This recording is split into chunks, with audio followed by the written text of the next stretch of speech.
नमस्कार दोस्तों, आप सभी भाइयों का मैं संजय सिंह राणा, राष्ट्रीय अध्यक्ष भारतीय सर्व धर्म पार्टी, अपने इस ऑफिशियल लाइव प्रोग्राम में हार्दिक स्वागत और अभिनंदन करता हूं। साथियों, आज हम बात करेंगे जनहित से संबंधित आम जनता से जुड़ी हुई समस्याओं को लेकर, जिससे हमारे क्षेत्र की जनता, हमारे ज़िले की जनता, हमारे प्रदेश की जनता और हमारे देश की जनता रोज़ाना उनका सामना कर रही है, और वह है महंगाई। महंगाई एक ऐसा मुद्दा है जिस पर सरकारें बनती हैं, सरकारें गिर जाती हैं। हमारी मौजूदा सरकार भी 2014 में इसी महंगाई पर ताली और थाली बजाकर सत्ता में काबिज हुई।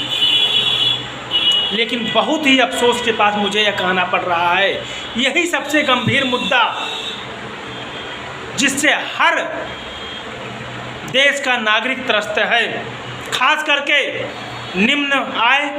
निम्न मध्यम वर्ग आय और मध्यम वर्ग आय के लोग, जिनकी तादाद लगभग 80% है हमारे देश में, और इन समस्याओं से रोज़ाना दो चार हो रही है हमारे देश में, खासकर हमारे उत्तर प्रदेश में। और उत्तर प्रदेश की राजधानी में लखनऊ की बात कर रहा हूँ। रसोई गैस सिलेंडर 1090 रुपये 50 पैसे का मिल रहा है। गौर कीजिएगा, 1090 रुपये 50 पैसे में रसोई गैस सिलेंडर आज की तारीख में। अब आप अंदाज़ा लगाइए, 500 रुपये प्रतिदिन कमाने वाला व्यक्ति, जिसे महीने में सिर्फ 10 दिन काम मिलता है, क्या वह 1100 रुपये लगभग का रसोई गैस सिलेंडर भरा सकता है, उसे रिफ़िल करा सकता है? अगर वह कहीं से पहले लेकर के भी, उधार भी लेकर के सिलेंडर भराता था, तो उसे कैशबैक के नाम पर 500 से 600 रुपये वापस आ जाते थे। लेकिन आज हमारा दुर्भाग्य है, हमारे देश का दुर्भाग्य है, हमारा और आपका दुर्भाग्य है कि सब्सिडी भी बंद कर दी गई है। तो आज वह 5000 रुपये कमाने वाला व्यक्ति, और हमारे देश में यह किसी से छुपा नहीं है, दिहाड़ी मजदूरी करने वाला व्यक्ति महीने में 10 दिन से 12 दिन से ज़्यादा काम नहीं कर पाता है, उसे काम ही नहीं मिलता है। तो ऐसे में क्या हमारा यह गरीब भाई अपना जीविकोपार्जन कर सकता है?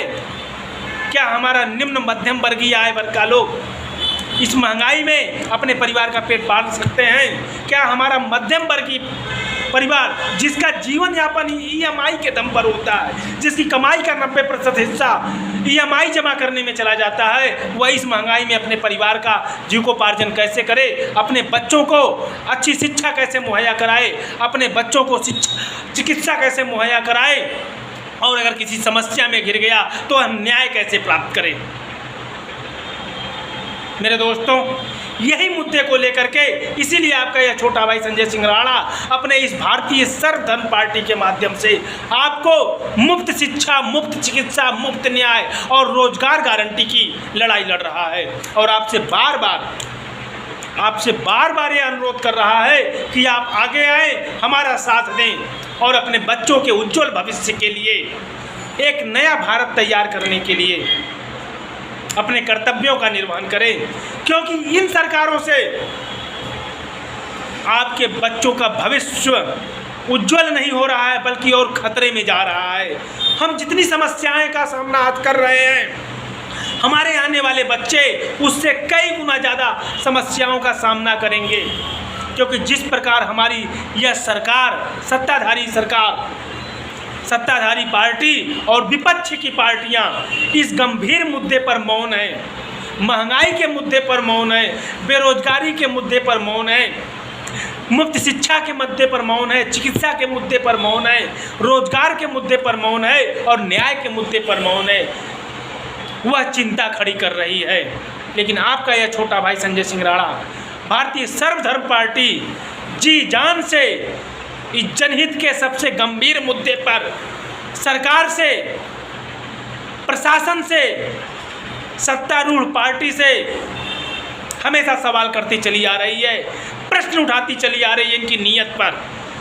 और आज हमारा लाइव होने का मेन कारण है, आज आपने पेपर में पढ़ा होगा लोहिया संस्थान, जो कि एक सरकारी संस्थान है जहां गरीबों का इलाज, क्योंकि सारी भीड़ अगर मेडिकल कॉलेज चली जाएगी तो उन्हें इलाज नहीं मिल पाएगा, सारी भीड़ पीजीआई चली जाती है तो उन्हें इलाज नहीं मिलता है, सारी सिविल चली जाती है तो उन्हें इलाज नहीं मिलता है। इसीलिए कई हिस्सों में सरकारी अस्पताल बटे हुए थे।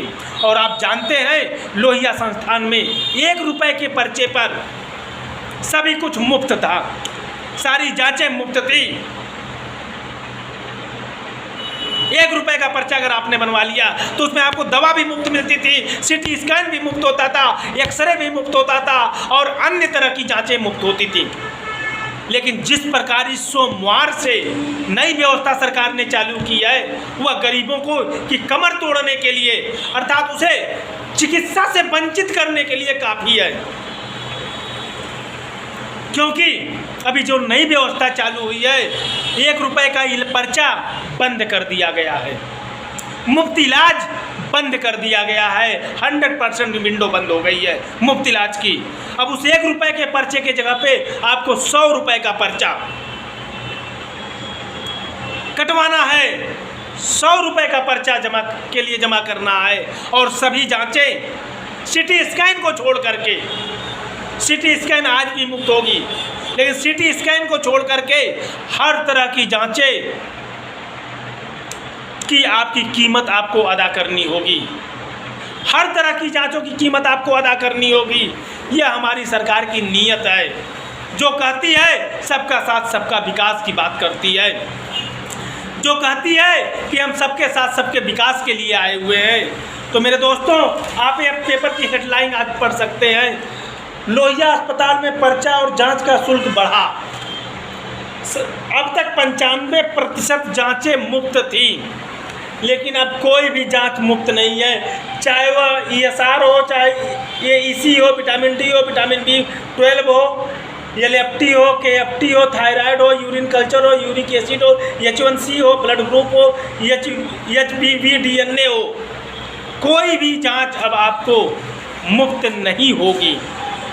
यह है हमारी सरकार की मंशा और हमारी देश की महंगाई, जो कि चिंता का विषय है। सत्ताधारी पार्टी मौन है। क्या आप सत्ताधारी पार्टी से सवाल नहीं पूछ सकते? अगर आप नहीं पूछेंगे तो पूछने कौन आएगा? आप अपने बच्चों के भविष्य को लेकर चिंतित नहीं होंगे तो कौन होगा? ये बच्चे जो हैं आपके, ये आपके ऊपर निर्भर हैं। आप इन्हें जैसा माहौल देंगे, जैसा भविष्य देंगे, वह उसी में जीने को मजबूर होंगे। हमारे पूर्वजों ने, हमारे स्वतंत्रता सेनानियों ने हमें स्वतंत्र भारत तोहफे में देकर गए और हम स्वच्छ सांस ले रहे हैं। लेकिन आज की हमारी चंद सत्तारूढ़ पार्टियां जो सिर्फ अपने स्वार्थ के लिए काम कर रही हैं, या हमें एक बार पुनः हमारे आने वाले बच्चे को, भविष्य को गुलामी की ओर ले जा रही हैं।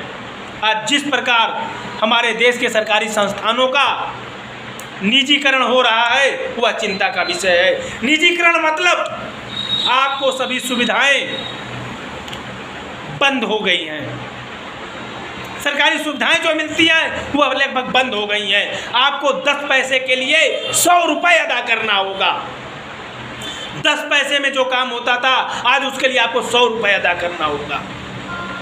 यही हो रहा है और महंगाई बढ़ने का कारण यही है कि जब सब कुछ सरकारी से गैर सरकारी हो रहा है तो लाजिम है व्यापारी, जिसे व्यापारी बोलते हैं, बनिया बोलते हैं, तो आप जानते हैं व्यापारी और बनिया सिर्फ अपने मुनाफे को सोचते हैं, न कि आपके लाभ को, आपकी ज़रूरत से उन्हें मतलब है, आपकी परेशानियों से उन्हें मतलब है तो उन्हें सिर्फ अपने मुनाफे से। और यही बड़ी बड़ी कंपनियां कर रही हैं जो हमारे सरकारी संस्थानों को खरीद रही हैं, चाहे वो अंबानी ग्रुप हो, चाहे वो अडानी ग्रुप हो, चाहे वह कोई अन्य ग्रुप क्यों ना हो। मेरे दोस्तों, आपका ये छोटा भाई संजय सिंह राणा आपका ध्यान आपके क्षेत्र के विकास की, आपके वार्ड के विकास की तरफ आकर्षित कराना चाहता है। आप अपने वार्ड को एक सरसरी नज़र से देखिए और अनुमान लगाइए 2017 से 2022 नवंबर में निकाय चुनाव होने हैं। क्या आपके क्षेत्र का विकास, आपके वार्ड का विकास मानक के अनुरूप हुआ है? और अगर नहीं हुआ तो इसका जिम्मेदार कौन सवाल पूछेगा? आपके पार्षद से, आपके मेयर से, आपके अधिशासी अभियंता से, आपके चेयरमैन से यह सवाल आप पूछेंगे, क्योंकि उनकी मिली भगत तो है ही। वो आपके विकास निधि का बंदर बांट 90% तो कर ही लेते हैं। मैं आपसे कहना चाहता हूँ, अगर आप चाहते हैं आपके क्षेत्र का विकास मानक के अनुरूप हो, आपका क्षेत्र स्वच्छ हो, स्वस्थ हो, हरा भरा हो, लोगों को देखने में एक बार लगे कि यहाँ यह वार्ड कितना साफ सुथरा है, अगर आप ऐसा वार्ड चाहते हैं तो आपको इस नगर निगम चुनाव में शिरकत करना होगा। अपने क्षेत्र के विकास को सुनिश्चित करने के लिए भारतीय सर्वधर्म पार्टी आप सभी का आह्वान करती है।